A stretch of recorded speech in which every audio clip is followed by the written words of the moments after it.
De manière étonnante, la Côte d'Ivoire a récemment sollicité la Fédération française de football, FFF, avec une demande inhabituelle, emprunter Hervé Renard, actuel sélectionneur de l'équipe de France féminine.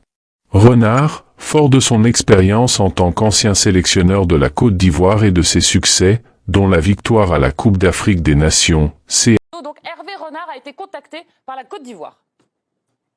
La Fédération française de football a été contactée par la Fédération ivoirienne, effectivement, pour un prêt, en quelque sorte, d'Hervé Renard pour cette Coupe d'Afrique des Nations, sachant que lui a déjà entraîné les éléphants, il connaît parfaitement l'équipe, il connaît parfaitement le groupe, il a aussi entraîné le Maroc, il ne faut pas l'oublier, il a entraîné le Ghana à une certaine époque, et donc lui, il a d'une certaine manière, ça va aller assez vite pour lui pour comprendre. Donc ils se sont dit, le seul moyen qu'on a de relancer cette équipe de Côte d'Ivoire, c'est de prendre Hervé Renard. Ce qui peut se comprendre, parce qu'à partir du moment où vous avez Hervé Renard sur le banc ici, d'un seul coup, de zéro chance contre le Sénégal, alors je ne dis pas que vous en passez à 100%, loin de là, parce que l'équipe n'est pas très très bonne, mais une certitude, c'est que ça crée un électrochoc. On a la sensation aujourd'hui que si Hervé Renard vient sur le banc, il peut se passer quelque chose. Et puis il faut bien avoir la compréhension de ce qu'est une CAN. C'est-à-dire que je sais qu'on est un peu loin, on ne se rend pas tellement compte, mais ça a un impact immense, énorme. C'est-à-dire qu'aujourd'hui, il y a tellement de gens, ils voient ça, ils se disent, mais si la Fédération française de foot acceptait de nous céder Hervé Renard 10 jours, parce que d'une certaine manière, vous avez Hervé Renard, il n'a pas de match avec l'équipe de France féminine, non plus, on ne lui demande pas non plus de coacher une autre équipe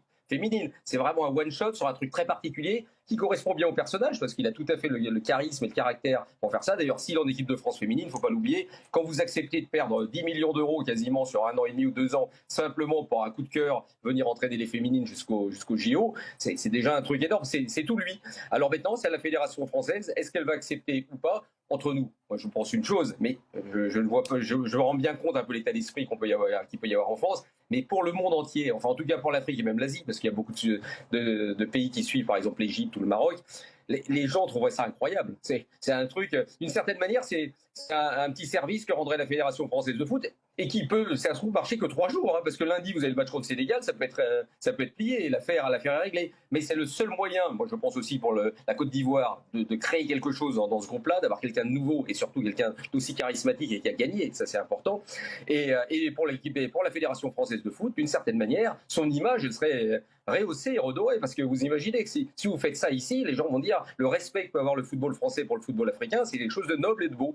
Donc moi j'espère en tout cas que ça puisse se faire, parce que je trouverais que ce serait quelque chose d'absolument incroyable. Vous vous rendez compte, on a un entraîneur qui décide de quitter la compétition, remplacé par un adjoint qui n'a jamais entraîné, il faut être sérieux, et ils prennent sur le banc Guy Demel, qui est un mec adorable, super sympathique, super compétent, enfin qui était juste le commentateur pour Canal+, 2 jours avant. Donc vous voyez, Canal+ Afrique. Donc vous voyez, ça paraît un datelage absolument complètement ésotérique. Donc on ne s'imagine pas l'équipe pouvoir rebondir de cette manière-là. Tandis que si vous...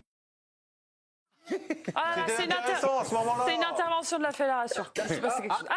Je suis revenu. Parfait. D'un seul coup, c'est plus du tout pareil. Hervé Renard qui arrive, eh bien, vous imaginez, ça a un impact incroyable. Et donc, je trouve l'histoire magnifique. Voilà. En 2015, est devenue la première option pour diriger l'équipe ivoirienne jusqu'à la conclusion de la CAN 2024, dont la Côte d'Ivoire est le pays hôte.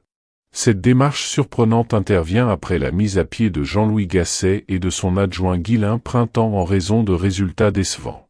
La Côte d'Ivoire, qualifiée de manière miraculeuse en tant que meilleure troisième, se prépare à affronter le Sénégal lundi. Hervé Renard, dont le contrat avec les Bleus s'étend jusqu'à la fin des prochains Jeux Olympiques de Paris 2024, serait amené à prendre en charge les éléphants pour la durée de la compétition.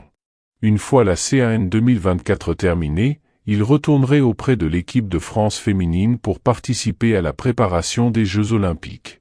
Cette situation inédite marque non seulement un prêt d'entraîneur entre nations, mais elle met également en lumière les expériences passées de Renard avec la Côte d'Ivoire et les conditions spécifiques de son départ des Bleus, ajoutant ainsi une dimension exceptionnelle à cet événement.